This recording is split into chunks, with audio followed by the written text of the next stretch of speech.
Bien, sean todos bienvenidos, bienvenidas a esta nueva emisión de entrevistas para profundizar sobre problemáticas centrales de nuestra América.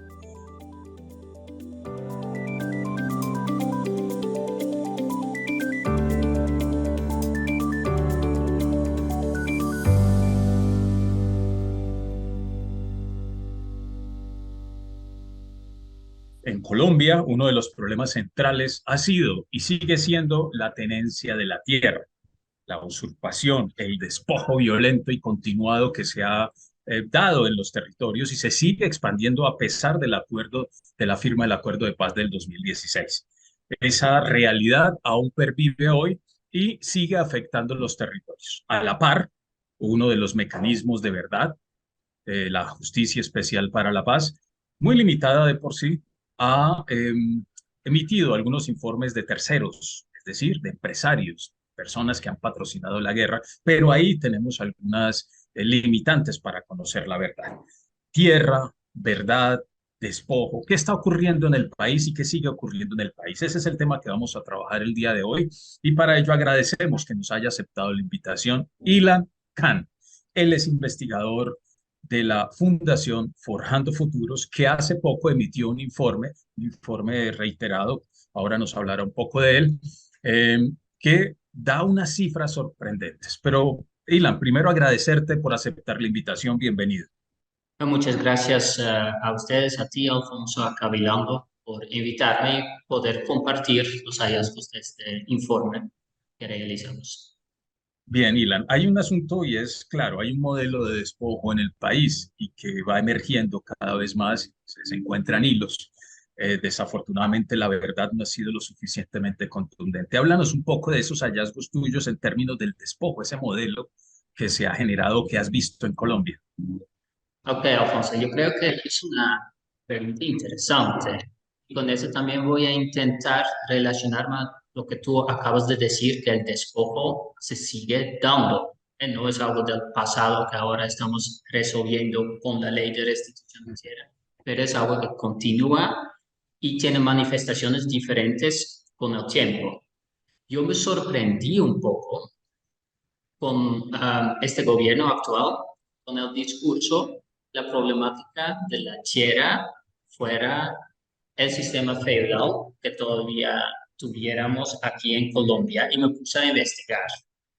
Y quisiera como unos hallazgos muy cortos compartir con ustedes para demostrar que realmente el problema de la tierra en Colombia y el despojo es un problema completamente capitalista y por eso sigue dándose.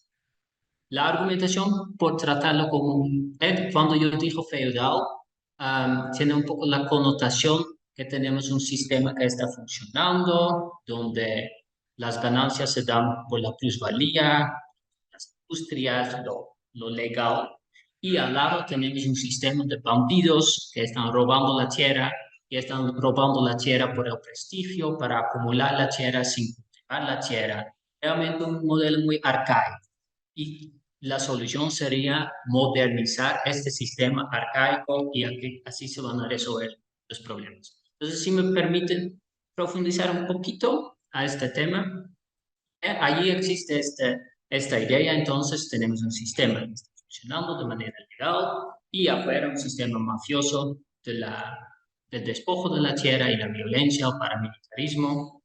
También un argumento para esta tesis es que gran parte de la tierra en Colombia y Sudamérica en general no se está cultivando y que se acumula para el honor, el prestigio, que sorprendió mucho cuando Fedagan y la Fauri decidió vender la tierra. Era obvio que quería vender. Funciona el capitalismo. Um, que no hay, por las élites no hay una construcción del Estado, que la tierra no tiene catastro, que esos son vestigios del sistema arcaico, y que todavía tenemos el sistema de la parcela, etc. Primero, el despojo de tierra es como nació el sistema capitalista, es lo que llamaba Marx la acumulación productiva. Encima de la tierra se construye la industria, ganancias, la plusvalía que se expropiaba La tierra como mercancía, encima una industria. Lo que pasa es que esta acumulación primitiva, el despojo, nunca ha parado.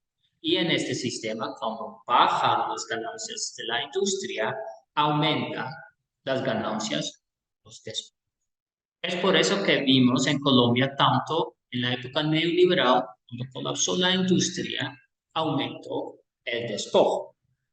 Y en ese mismo tiempo, realmente bajo el poder de los terratenientes, que anteriormente la reforma agraria les daba mucho apoyo, y se metió a campo los empresarios de ciudad, sobre todo como en Medellín, y también narcos, que también bajo la lógica capitalista. Nosotros mostramos que el 81% de las clases despojadoras en Urabá, Montes de María, venían de Medellín. Entonces, eso es uno. Otro, la función social de la tierra. Realmente en el feudalismo, la tierra tenía una función social bajo la ética católica. Uno tenía que producir la tierra, si no, lo tenía que devolver a la corte. Los Borbones, cuando España entró al capitalismo, la monarquía de los Borbones abolió la función social. Bajo la idea capitalista, la propiedad privada no se tenía que utilizar, no se tenía que cultivar. Y lo vemos que con el tiempo hasta el presente, la porción que no se cultiva de los predios rurales aumenta cada vez más con cada fase del capitalismo. Y ahora, después de la última crisis hipotecaria de 2008, claro, incluso los bancos, las entidades financieras, quieren comprar la tierra para especular, quieren algo más tangible que capital. Y entonces eso también no es un vestigio arcaico, pero realmente es común en el sistema. Pues el hecho que no se construye el Estado en lo que llamamos la reconfiguración del territorio, todo este proyecto paramilitar, despojo de la tierra, no era simplemente para acumular la tierra, era para cambiar la economía del territorio, de economía campesina a economía de monocultivos, minerías, ganadería, para la exportación. Y para eso se necesitaba cambiar la infraestructura, cambiar todas las relaciones sociales a través del paramilitarismo o cabos, matan. Y, y eso es una construcción del Estado. Entonces, eso tampoco es nada arcaico, es una manifestación de la modernidad. Por fin, ahí acabo para no este debate teórico tanto, y también voy a decir por qué es importante. Por ejemplo, también se dice que el hecho que los predios no tienen catastro, también un vestigio del medioevo, donde el hecho que no tiene catastro no quiere decir no es mercancía, simplemente quiere decir que los capitalistas, los empresarios, no quieren registrar sus predios para no tener que obedecer a los límites legales de acumulación, para acumular más y no pagar impuestos. Es muy calculador de ganar más dinero. ¿Y por qué eso es importante? Es importante para saber, para entender que de pronto ahorita podemos hablar lo que cobija la ley de restitución de tierras, una manifestación. Pero el despojo va a tener muchas manifestaciones. Y ahora que el sistema capitalista está en crisis estructural, ya no va a salir de esta crisis, vamos a ver muchísimas formas. Despojo por lo menos lo van a aumentar en muchos factores. Sí.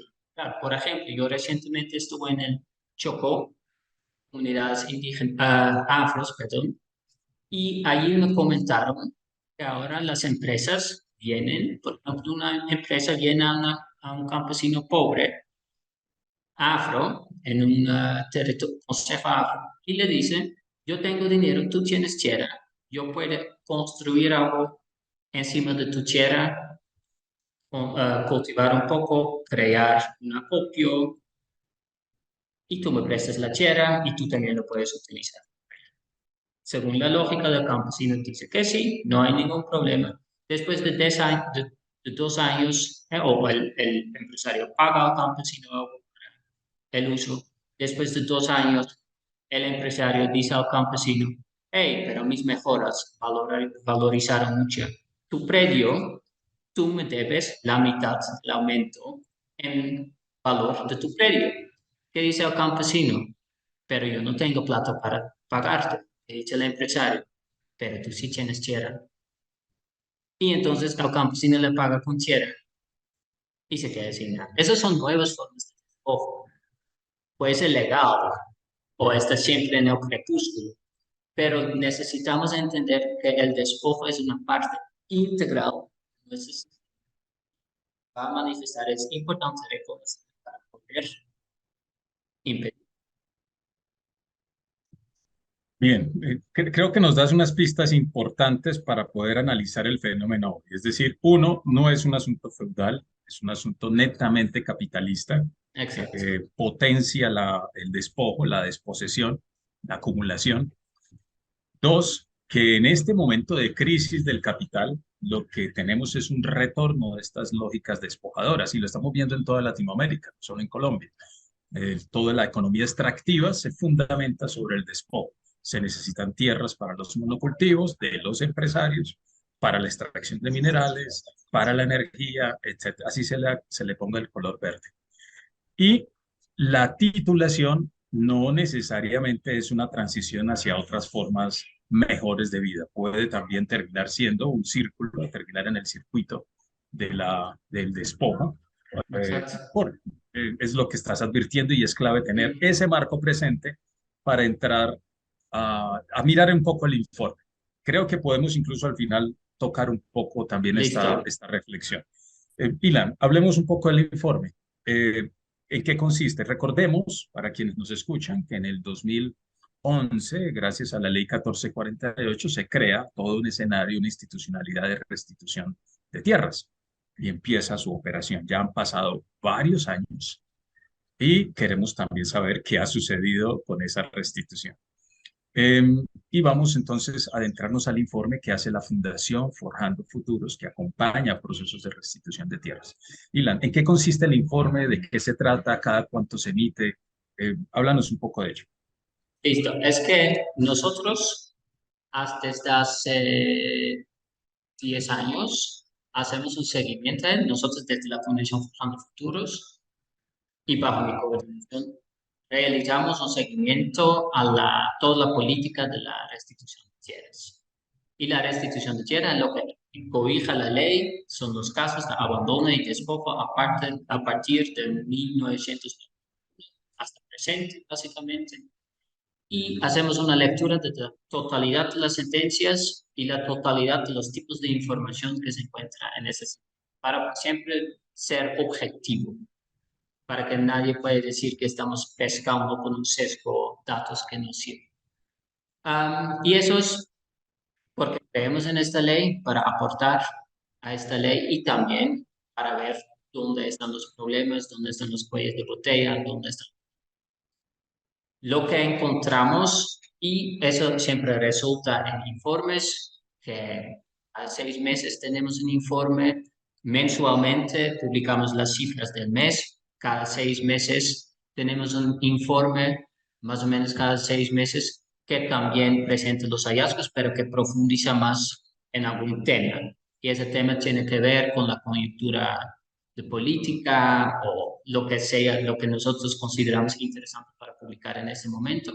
Y es ahora el tema específico fue el despojo por empresa. Ilan, disculpa, la última parte, el despojo por, se fue un poco el sonido. Si me lo Por repites, por el despojo por empresas. Perfecto. Bien, entonces, Ilan, antes de entrar a las conclusiones relevantes y las tendencias, porque al ser tantos informes se va visualizando una tendencia en el fenómeno. ¿Cuáles hablan un poco de la metodología? ¿Cómo levantan la información? Am, Tenemos un equipo aquí en la fundación y también con 2 abogadas que ayudan, que son externas que contratamos. Am, Las sentencias todas se publican en la página web de la rama judicial, es información pública, y nosotros hacemos la lectura de estas sentencias y algunas sentencias son 20 páginas, sentencias sencillas de abandono, y hay sentencias súper complicadas de resguardos indígenas que tienen casi 200 páginas. Entonces hay un rango de complejidad muy grande y esta información en las sentencias leemos de la primera hasta la última página. Tenemos una matriz que tiene casi 50 columnas. Con el tiempo fue creciendo la matriz, cada vez más agregando columnas, donde fichamos la información relacionada al proceso, a los hechos victimizantes, al solicitante, a los opositores, si está ubicado en una zona de protección ambiental, restitución étnica y las conclusiones también en relación a la víctima, en relación a los opositores, si compulsan copias a la fiscalía para investigar los hechos, etcétera. Y después analizamos esta información. También está conectado para los interesados. Sería muy interesante consultar a una plataforma digital que tenemos en nuestra página web de la Fundación Forjando Futuros, donde se demuestran todos los datos en las estadísticas y uno también puede encontrar las sentencias relevantes según los filtros que uno hace. Y así vamos publicando las cifras y siempre cuando sentimos, por ejemplo, cuando hay ataques a María Fernanda Cabal, muchas veces a la ley cambian los discursos y nosotros podemos con las cifras objetivas hacer publicaciones desmintiendo a los contrincantes de la ley. Y yo creo que con este trabajo hasta ahora hemos logrado crear un discurso hegemónico en Colombia relacionado a cómo va la implementación de la ley. El discurso del gobierno era completamente diferente a muchos de los gobiernos anteriores. Hace muchos trucos con las cifras y esta labor ha permitido crear una conciencia siempre fundada con datos de cómo va la implementación de la ley y desafortunadamente la conclusión principal es que la implementación de la ley muy demasiado lento y que si no se toman unas medidas drásticas, nunca van a lograr cumplir con la meta. De hecho, ya llevamos 9, casi 10 años de implementación de la ley y ahora nos dirás el porcentaje. Realmente ha sido poco. Entonces queda claro que es a través de las sentencias. Es decir, Exacto. para que miremos que es un recorte de realidad. Es la realidad desde las sentencias. O sea que Sí. puede ser una problemática mucho más grande. Pero se basan los informes en datos oficiales. Esas sentencias se analizan, se categorizan y de ahí salen los informes. Listo, Ilan. ¿Cuáles son las conclusiones gruesas y las tendencias que podemos resaltar? Antes de entrar, porque quisiera dejar después el tema de las empresas para que nos dediquemos Listo. solo a eso. Entonces, ahora sería como las conclusiones gruesas que podríamos resaltar. Hay varios. Primero es que realmente son las primeras sentencias se proferieron en el año 2012, entonces son 11 años de la implementación de la ley. La vigencia era primero hasta 2021, con el fin del gobierno mismo de restituir 300.000 predios. Han restituido o casi predios con un fallo judicial 14.052. Eso representa 9.7% de los casos. No, perdón. Eso representa un 4.7% de la meta gubernamental. Entonces, menos de 5%. Perdón, Ilan, espérate, yo Dime. quiero resaltar esa cifra. Estamos diciendo que el 2012 al 2021 debió haberse terminado todo, Exacto, pero se prolongó. exacto. Eh, pero en este tiempo, en donde se debe haber cumplido, solo llegan ni siquiera al 5%, casi llegan al 5% de cumplimiento de restitución de la meta de 300.000 hectáreas. Eso es así, es gravísimo. 300.000 casos, exacto. Eso es gravísimo, claro. Sí. Claro. Eso Bien, no, significa no te que... voy a interrumpir más para hacerte preguntas No, pero específicas. tienes toda la razón en esa interrupción, porque eso es absolutamente alarmante, esta cifra. Quiere decir que el 95.3% de los casos no se ha resuelto. Y la cosa es, cuando hablamos de esos porcentajes y de esos casos, es muy técnico, pero humanizamos cuando estamos aquí en Medellín en un semáforo y la gente vendiéndonos chicles, viviendo en miseria. Ellos son víctimas, que muchos de ellos están en espera. Es mientras tanto, si humanizamos el asunto, es demasiado chocante. Pronto. Y la pregunta es, ¿cómo acelerar este proceso? De pronto ahora también puede dar unas ideas sobre eso. Um, lo que vemos es entonces que el proceso va súper, súper.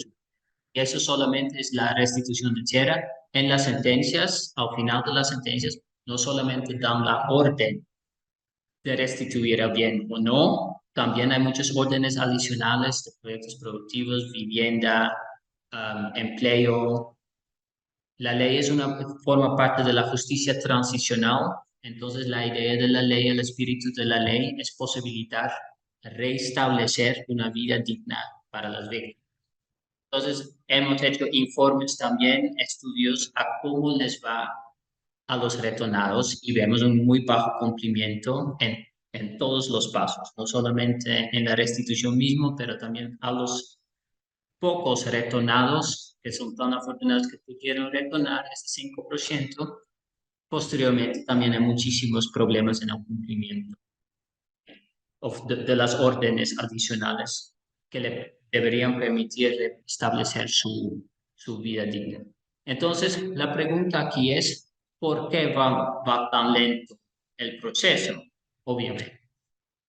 En los gobiernos anteriores, o sobre todo en el gobierno anterior, no existía una voluntad política, lo sabemos. Nosotros investigamos mucho el proceso, pero siempre no sabíamos exactamente qué pasaba dentro de la unidad de restitución de tierra. Vemos que entran muchísimos solicitudes y vemos que salen muy pocas demandas hacia los jueces y magistrados posteriormente. Lo que pasa dentro del agujero negro, que no solamente nosotros, otras ONGs también han intentado investigar eso. Y no era muy fácil porque no querían compartir esos datos. Sin embargo, hay unos cambios interesantes bajo este gobierno actual que me gustaría compartir.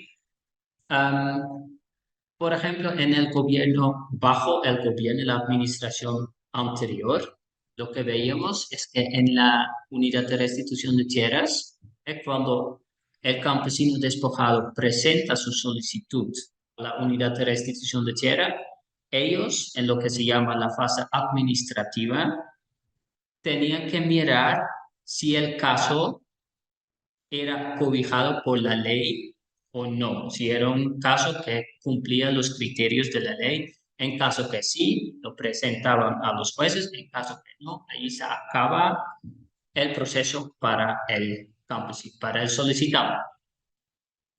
Bajo esta administración se negaban el 65% de los.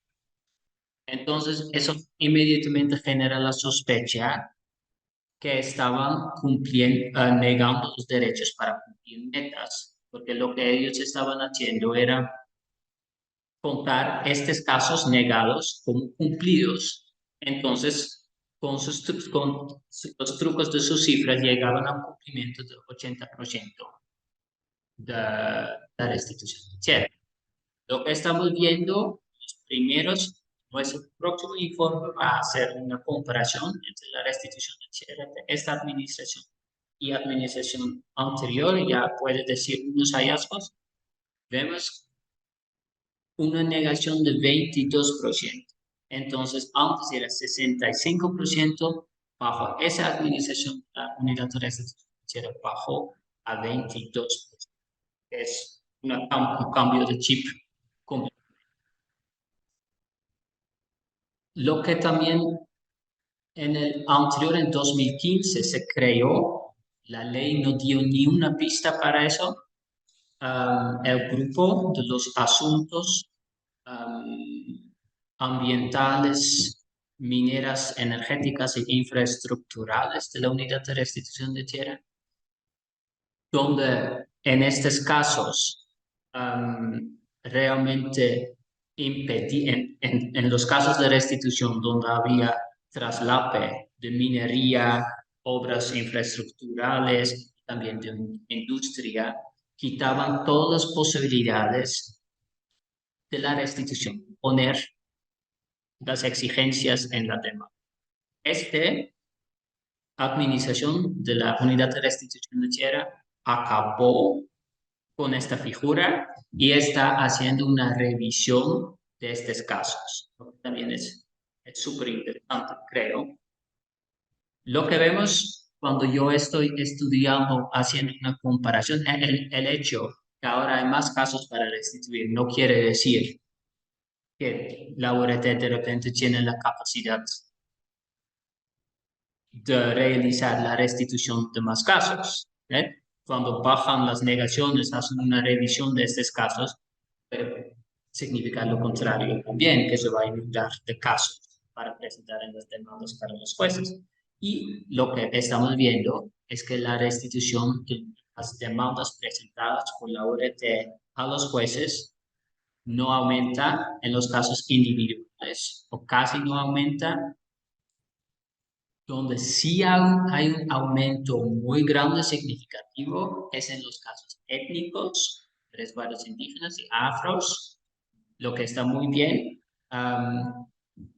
por la parte humana de los grupos étnicos y también para la protección del medio ambiente. Ellos han probado ser los mejores, pero para de manera significativa aumentar esta cifra de 5%, se necesitan tomar medidas mucho más grandes, mucho más drásticas. Se puede aumentar con estas medidas o aumentar el presupuesto, se puede aumentar el cumplimiento con unos porcientos, pero tenemos que llegar hasta 100%, o sea, 5. Entonces, por eso, nosotros desde la Fundación Forjando Futuros, y realmente ya hace mucho tiempo, estamos insistiendo en un cambio grande que se tiene que muy corto, pero es muy importante porque yo creo que es la única manera, de manera significativa, acelerar el proceso de la restitución individual y es en los casos de la restitución, el 35% tiene oposición. Ahí hay otra persona o empresa que reclama tener igual o más derecho a la restitución que el solicitante. Estos son los casos complejos, donde el juez tiene que decidir que si el opositor probó su beneficio o no. Pero quiere decir que el 65% de los casos de restitución no tienen oposición. Es una tierra abandonada donde en este momento no vive nadie. Por ejemplo, todo en el oriente de Antioquia, una vereda se vació porque una bomba estalló en enfrentamientos, nadie está en la tierra ahora, todos son casos fáciles, básicamente, y son casos súper similares. Y estamos insistiendo que eso se tiene que resolver de manera administrativa. Entonces, quiere decir sin intervención de un juez, de manera masiva, y de esta forma los jueces y magistrados se pueden dedicar a los casos más complejos, por ejemplo, los casos donde están involucradas las empresas. Y además, si estudiamos la restitución de tierra en escala nacional, los casos de éxito eran donde había gran parte de una restitución administrativa sin intervención de Perfecto. Yo creo que nos das no solo los datos, sino que nos adelantas la respuesta a otra pregunta que teníamos y es los obstáculos. Creo que ya los ubicas. ¿Cuáles son esos obstáculos? Que en gobiernos, bueno, este gobierno ha adelantado, ha bajado los índices entonces de negación, es lo que nos estás advirtiendo, o sea que hay una voluntad política distinta a la negación total que tenían los gobiernos anteriores en términos de hacer valer y hacer cumplir los procesos de restitución. También hay otro obstáculo y es que no hay suficientes, hay que seguir haciendo la pregunta y profundizando por qué no hay los procesos de reclamación individual. Puede ser que Mm. se cansaron, las amenazas surtieron efecto, o no conocen la ruta, o bueno, etcétera. Hay muchas razones que sería otro asunto para profundizar e investigar. Y las colectivas son las que han ido aumentando en solicitudes, y lo cual es muy positivo. Hablemos ahora de las empresas. ¿Qué hay que resaltar allí en términos de los terceros? ¿Qué es lo nuevo que nos trae el informe? Am, es que lo nuevo es una cosa muy nueva y el resto que está confirmando los patrones que ya habíamos identificado. Pero algo que se resalta, muy interesante creo, es una sentencia donde pone a oposición la multinacional Drummond, norteamericana, de minería de carbón en el Cesar, donde en las sentencias describe. Es que muchas de esas empresas obviamente estaban involucradas en el paramilitarismo, pero este caso de Drummond es una relación tan tan directa que los paramilitares van a los campesinos y les dicen de manera directa, tienes que ver, que vender tu tierra a Drummond y si no, te mato. Pues más directo no puede ser. Y en este caso, el juez compuso copias a la fiscalía para investigar la relación entre el servicio de Drummond, el sector minero en la zona y el paramilitar. Después voy a hablar qué significa eso en la compulsa.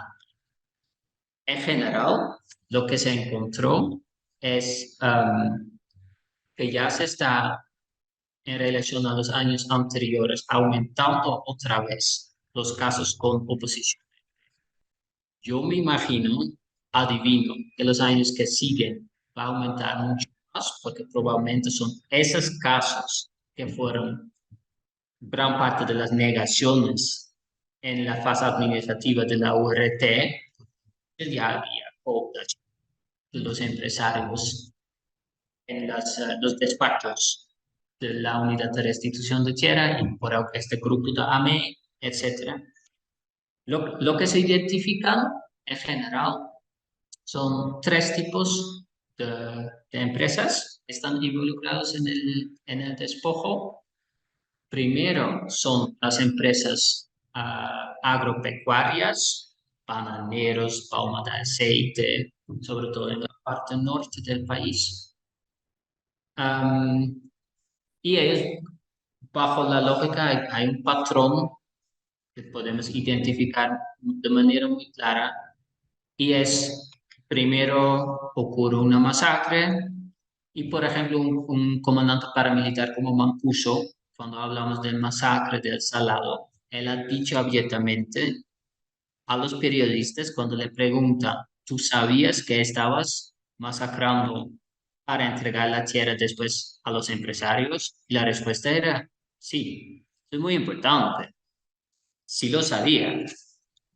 Entonces, hay una masacre y después, obviamente, primero, empresarios y terceros financian el paramilitarismo, después actos de violencia, venden sus predios o salen de sus predios primero, después hay unos intermediarios de la zona que son de allá, que conoce la gente que va comprando la tierra, al final a otras personas como pañuelo, nombres que en las sentencias todo el tiempo es que también acumulado para Argos y que todo el tiempo vuelven los mismos nombres. Y pasa unas veces de manos por los intermediarios, después está comprado por la empresa agropecuaria. La empresa agropecuaria crea fideicomisos con otros nombres y la tierra termina estando en manos de estos fideicomisos y muchas veces quienes ponen la oposición judicial en el proceso de la restitución de tierra son esos fideicomisos y son creados como cortina de humo para que nadie vea que realmente son estas empresas acumulando la tierra. Eso es un patrón que tiene diferentes matices, pero eso es un patrón que se puede detectar mucho en general en el despojo por las empresas agropecuarias. Después están las financieras. Las financieras participan de dos maneras.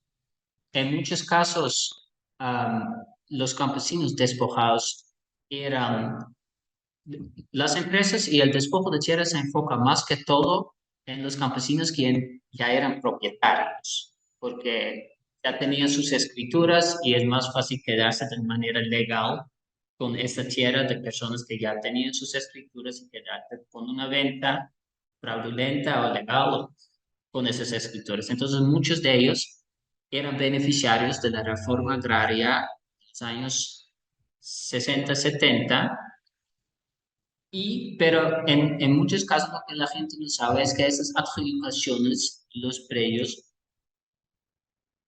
en parte era préstamo, no era todo regalado, en parte era préstamo. Y cuando los campesinos tenían que salir como consecuencia de la violencia de su predio, no podían pagar su hipoteca y los bancos, en algunos casos, organizaban el embargue de los predios, lo que es un despojo directo. Ellos causaban este despojo porque sabían que los campesinos habían salido como consecuencia de la violencia. Esa es una cosa. La segunda es lo que se ve más, y ahí tiene el papel más feo, es el Banco Español Vasco, el BBVA, que cuando hay un ejemplo en Córdoba con la Fundación FUNPASCOR, la Fundación Paz de Córdoba, completamente paramilitar, donde está condenada quien ordenó el asesinato a Yolanda Izquierda, se me escapó el nombre de ella, pero donde hay intermediarios conocidos en la zona y las sentencias mencionan que son conocidas en la zona por tener vínculos directos con paramilitares o por ser paramilitares. Entonces, una persona acumula 50 predios, 60 predios de los campesinos pequeños en Montes de María en los años 90, que todo el mundo sabe que está ahí. Ellos van al banco y quieren hipotecar estos predios. Para mí es exactamente, y el banco no ve ningún problema ya. Para mí es exactamente lo mismo que vemos en las películas de Hollywood que tratan de los años 30, los años de la mafia, Al Capone, que robaba y después venía con sus costales con dinero al banco y ellos simplemente no preguntaban. Pero lo importante ahí es que se demuestra toda una cadena porque con estos préstamos hipotecando estos predios, ellos obtenían sus recursos para cambiar el uso a los monocultivos, las palmas. Todo es una cadena, no es un robo de vaqueros, de cowboys feudales.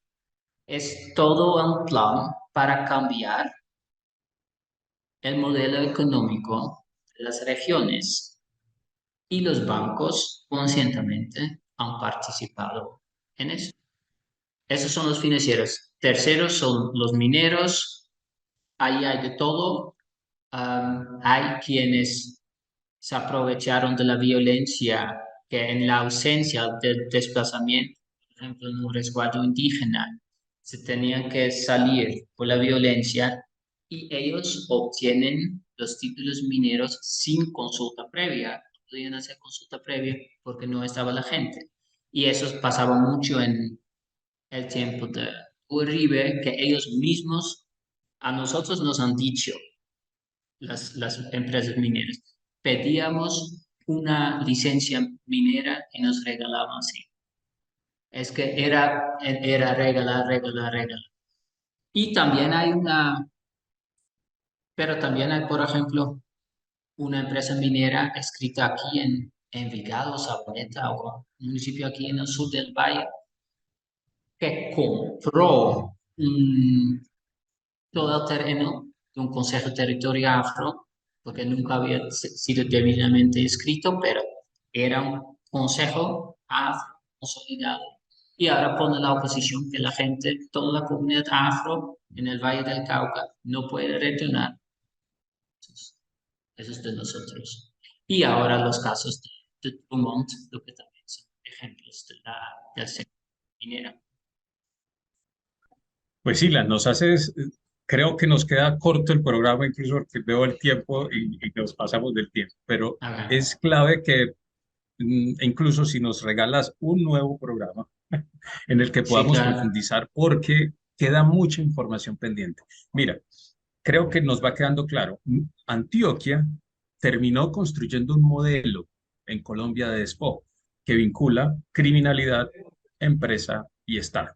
Y eso, la verdad, se ha quedado los informes de la Comisión de la Verdad y la JEP, que tiene unas limitantes para poder investigar a terceros, pues quedan cortas y es necesario seguir profundizando sobre estos ejes.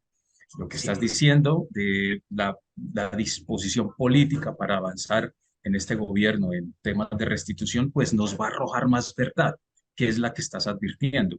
Está la Drummond, pero antes estaba Banacol, estaban las bananeras, bueno, hay unas empresas muy poderosas que vinculan a empresas internacionales. Nos estás hablando del sector financiero, de banca internacional, todas lucrándose del dolor y del despojo de la gente y que no aparecen en los estrados y que no aparecen en los informes de la comisión y de las empresas mineras. Hay un informe que en últimas podríamos llamarlo regalándolo todo. Así eso sucedió con el Mm. Código Minero de Colombia, que bueno, por lo menos ya se está hablando de reevaluar y reformularlo. Mm, para cerrar, pero con apertura, espero que nos podamos concretar otro espacio para seguir Claro profundizando que ya sí, claro que sí. puntualmente Sí, sí. de lo que resulta, porque esto hay que volverlo a escuchar para sacar las preguntas más Ujú. punzantes, que es muy importante. Aprendizajes. Preciso, cuando se graba este programa, esta entrevista, se abre en Cuba la tercera fase de la negociación, de la mesa de negociación entre el gobierno y el ELN. Es decir, que todos estos temas de verdad se volverán a tocar. Te pregunto, ¿qué aprendizajes, puntos gruesos, aprendizajes se deben tener en cuenta en estos nuevos procesos que se inician, por lo menos este proceso que avanza y que avanza en una lógica de participación de la sociedad? ¿Cuáles serían como esos puntos que crees claves? Bueno, primero, y casi suena cliché, pero es muy importante enfatizar en eso. Y yo creo que cuando yo llegué hace 10 años a Colombia y leía los contextos de abandono y despojo, las sentencias, antes yo leía, yo aprendí que era Colombia a través de las sentencias de la ley 1448, y leí mucho, pesado, deprimente, y uno ve realmente qué es la degradación de la guerra, que lo que era político al principio y quienes sufrieron eran los campesinos pobres. Y no solamente por los paramilitares, pero también por los grupos de la izquierda. Había una degradación de la guerra completamente. Entonces, primero es la paz se tiene que dar. Eso es obvio, y si uno tiene alguna duda, que se meta a esas sentencias y ver cómo el pueblo colombiano ha sufrido y sufre, y sobre todo, como siempre, la gente pobre, como. El otro punto es lo que creo que es muy importante, es que lo que intento demostrar es este vínculo entre el despojo de la tierra y el modelo económico. Y se puede profundizar ahí muchísimo más, obviamente. No solamente los vínculos directos con la minería, por ejemplo, pero también que cuando no existe o cuando seguimos en el sur haciendo caso a los Estados Unidos, que nosotros somos la economía neocolonial, que no producimos nada, solamente sacamos la riqueza para ustedes, por muchas razones. Se vuelve interesante despojar la tierra para los monocultivos, pero también si las élites aquí no crean plusvalía en otros sectores, van a robar, aumenta el despojo, como empecé a ocurrir. Entonces, el tabú de tocar la minería y en general el modelo económico de Colombia era un tabú de tocar en las negociaciones con las FARC. Yo creo que eso ahora es el momento de involucrar eso cuando hablamos del despojo, la restitución de tierra y evitarlo en el futuro. Que sí, lo tenemos que contextualizar en el modelo económico que tenemos y que queremos tener. Bien, perfecto, Ilan. Ya son puntos gruesos. Ujú. Te propongo entonces que profundicemos porque me resuena mucho no solo la gran empresa, sino también grupos empresariales como el Grupo Empresarial Antioqueño. Creo que ahí tendremos que hacer un especial foco, Mm. poder hacer el zoom, porque desde ahí también se gestó todo un modelo de despojo y de muerte que si no Exacto. se dice la verdad, como lo dice HH, curiosamente, cuando fue extraditado y cuando regresa, lo reitera, el mundo empresarial sigue intacto. Ese mundo empresarial despojador sigue intacto. Y Mm. curiosamente estamos retornando a ciclos de violencia muy fuertes y muy profundos en el país. Entonces creo que Exacto. nos queda ese reto, Ilan, de seguir profundizando sobre estas claves de lectura de realidad que nos pongan en tensión como sociedad para reclamar cambios reales y de fondo.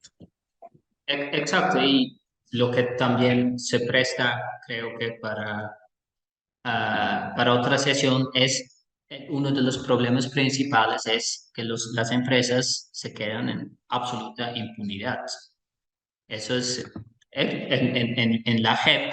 En la JEP ahora hay 5 casos de terceros aceptados. 5, no más de 5 casos.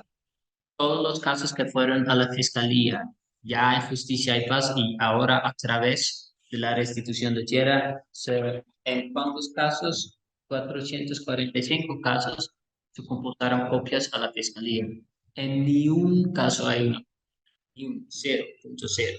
Y obviamente para evitar, una cosa es la justicia, necesitan hacer, pero también como instrumento para evitar un futuro despojo, acabar con la impunidad. Eso es una un poco Y lo curioso es que los terceros que se presentan, y son hipótesis, es para rebajas, es para beneficios Claro, justamente. exacto, sí, exacto, sí. Es decir, por todos lados gana. Ilan, muchas gracias. Cerramos, pero con apertura.